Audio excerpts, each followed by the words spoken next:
Folo andro katroko zao no tapaka ny famatsiana solika na gazoil teto mainty rano.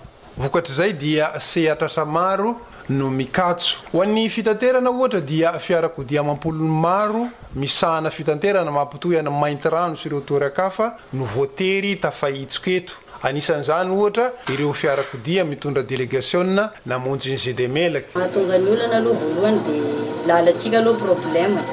Noho ny fahasarotany lalantsika io zany mahatonga le problème satria camion mitondra solika tsy afaka mandeha mafy. Dia tsy maintsy mandeha miadana sady le lalana koa manimba tomobile. Raha ohatra raha mikalkily hoe efatrano tokony tonga eto misy ara lasa efa presque herinandro. Tatra ireo produitsika reo amin'izao.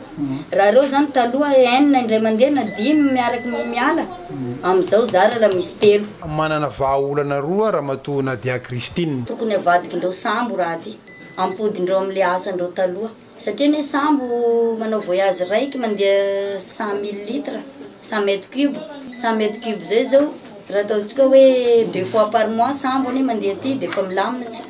Tokony mba omendreo le livraison directe ohatra nataondreo camion 3 isan'ny tonga igny. Mandra-pahatambatra ny octobre ty raha mba misy an'izay dia ireo camion transporteur reo mba manao livraison logistique dia mba mety mba milamindamina tsika satria mba misy produit mijary zany agny fa le livraison directe avy ary tonga dia gnanay ato. Tsy maintsy anapitrotraka izao fasahiranana zao ihany koa ny fitopahavaratra izay efa manomboka ka dia miantso ny tompona ndraiky da voakasiky ty raharaha famatsiana solika ny faritry melaky ty mba hitondra vahaolana aingana sy mahomby.